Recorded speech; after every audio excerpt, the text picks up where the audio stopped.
Nah, baru kemudian ketika Nabi Ibrahim dibakar, ya bagaimana Allah Subhanahu wa taala kemudian memberikan pertolongan ya kepada Nabi Ibrahim.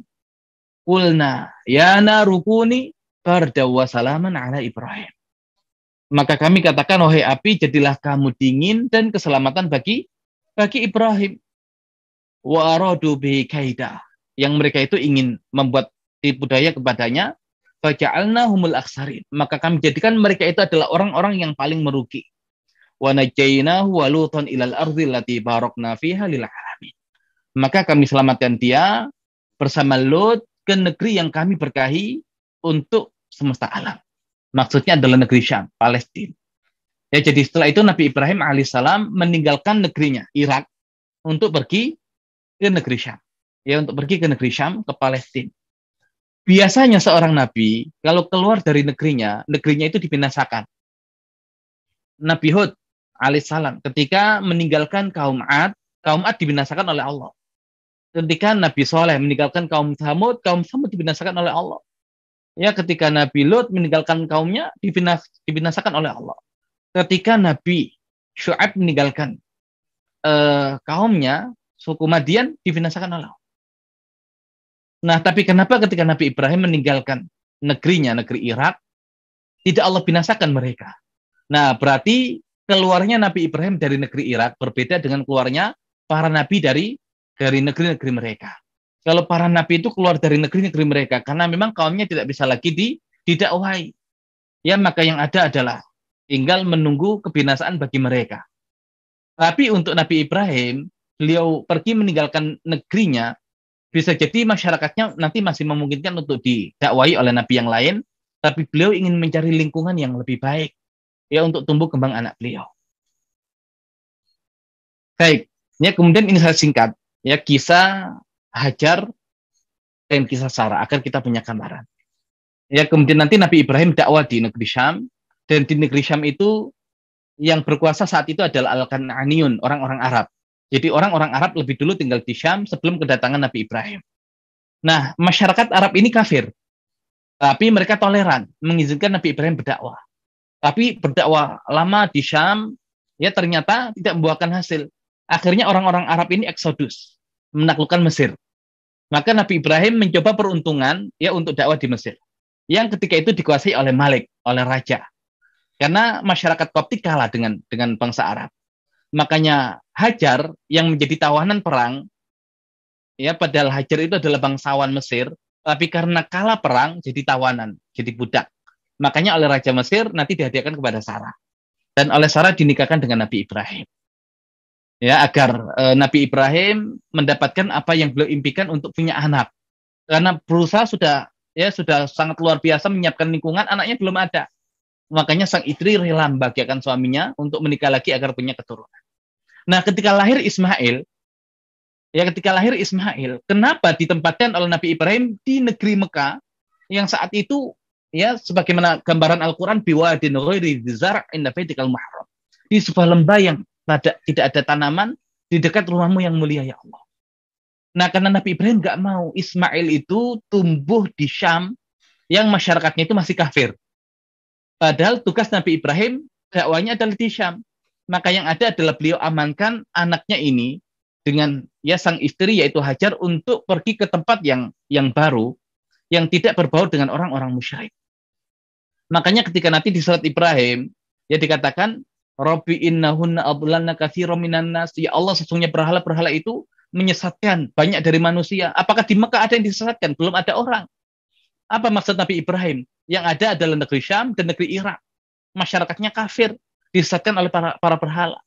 Tapi sebelum Nabi Ibrahim meletakkan Hajar dan Ismail di sana, ya sudah dididik dengan sangat luar biasa Hajar itu, sehingga punya keimanan dan kekuatan agama yang kokoh. Baru Nabi Ibrahim ketika sudah mendidik keluarganya maksimal, nitip kepada Allah. Ya, jadi kalau belum mendidik keluarga kita maksimal, ya nggak bisa kita nitip kepada Allah. Jadi didik maksimal dulu, titipkan kepada Allah. Nah, Nabi Ibrahim tidak sanggup menjaga, Allah yang jaga.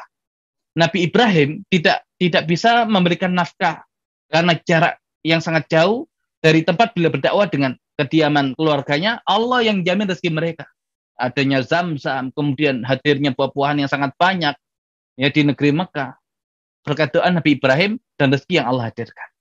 Kemudian datang suku Jurhum, ya suku Jurhum melihat air dan yang punya hanya seorang perempuan dengan bayi. Mudah bagi mereka merebut, ini padang pasir loh. Tapi bagaimana hati mereka tidak tergerak untuk merebut dan bahkan minta izin tinggal bersama mereka. Siapa yang menggerakkan mereka? Allah Subhanahu wa taala. Ya Allah Subhanahu wa taala. Nah, bahkan kalau kita lihat jejak agama Nabi Ibrahim gak ada di Syam, adanya di negeri Mekah, padahal Nabi Ibrahim itu jarang ke Mekah. Nah, terus siapa yang mendakwahi masyarakat Mekah? Adalah Ismail yang sudah dididik oleh ibunya, dan ibunya ini adalah hasil karya ayahnya. Ya, jadi Nabi Ismail yang menyebarkan agama ayahnya. Ya, lihat ketika keluarga itu sudah kita didik keimanannya dengan sangat kokoh, tinggal di lingkungan yang baru, mereka tidak terwarnai, mereka mewarnai. Masyarakatnya beriman. Nah, baru nanti ketika Allah Subhanahu wa taala anugerahkan Sarah juga juga punya keturunan, tapi hadirnya Sarah, ya, hadirnya keturunan untuk Sarah. Itu kan Allah kisahkan dengan kisah malaikat yang datang setelah itu menghancurkan kaumnya Nabi Lut. Memang Nabi Lut dikatakan adalah keponakan Nabi Ibrahim, masih punya hubungan.